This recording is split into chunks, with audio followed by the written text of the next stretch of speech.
চিত্রনায়িকা পরীমনি ও শবনম বুবলির মধ্যে চলতি বছরের মার্চে সামাজিক যোগাযোগ মাধ্যমে যুদ্ধ শুরু হয়। ঢাকায় ছবির আলোচিত দুই অভিনেত্রীর মধ্যে ঝামেলা সূত্রপাত ছেলের জন্মদিনে বুবলির ফেসবুকে আপলোড করা একটি ভিডিওকে ঘিরে। পরীমনির দাবি ছিল তার দেখা দেখি একই রকম ভিডিও বানিয়েছেন বুবলি। ফেসবুকে বুবলির পোস্ট করা ভিডিও দেখে পরীমনি লিখেছিলেন, আপা গো আপা, পুরোটাই কপি মারলেন, কথা, music line, voice tone, delivery থেকে সব। কিন্তু আবেগ তো কপি করা যায় না আপা। ছেলে পদ্মর জন্মদিনে আবেগ ঘন ভিডিও বার্তা দিয়েছিলেন নায়িকা। পরীমনি হয়তো ভেবেছিলেন সেই বার্তাই কপি করেছেন বুবলি। এরপরই পাল্টা পোস্ট দিয়ে বুবলি লিখেছেন, পাশের দেশগুলো টলিউড বা বলিউড ইন্ডাস্ট্রিতে লাস্ট কয়েক বছর মিল থাকছে অধিকাংশ বিয়েতে, যেখানে বিয়ের ড্রেসের কালার, অ্যারেঞ্জমেন্ট, বর কনের আশা থেকে শুরু করে অনেকে প্রেজেন্টেশনই মিল থাকছে। পরীমনি ও বুবলির দ্বন্দ্ব ফেসবুকে সীমাবদ্ধ ছিল। দুজনে এ নিয়ে সামনাসামনি কোনো কথা বলেননি। তবে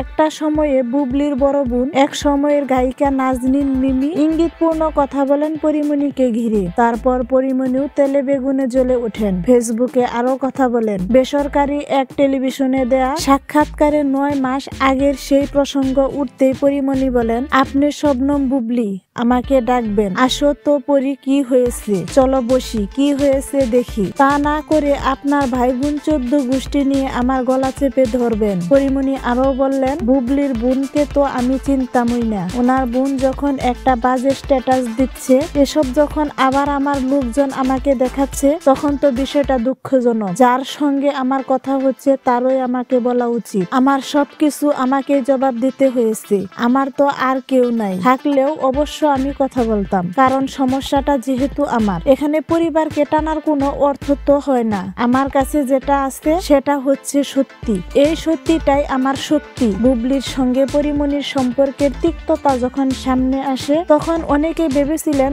অপু বিশ্বাস ইন্ধন যোগাচ্ছেন। এ প্রসঙ্গে পরীমনি বললেন, অপুদির সঙ্গে তো আমার এত খাতির নাই, আড্ডাবাজির সম্পর্কও নাই। অপুদি কি রান্না করছো, খেতে আসতেছি, এ ধরনের সম্পর্ক তো মোটেও না। তবে অপুদিকে আমি পছন্দ করি, ভালোবাসি, এটা সত্য, কিন্তু উনি আমাকে কতটা পছন্দ করেন এটা আমি বুঝতে পারি না, মাঝে মধ্যে হাসি।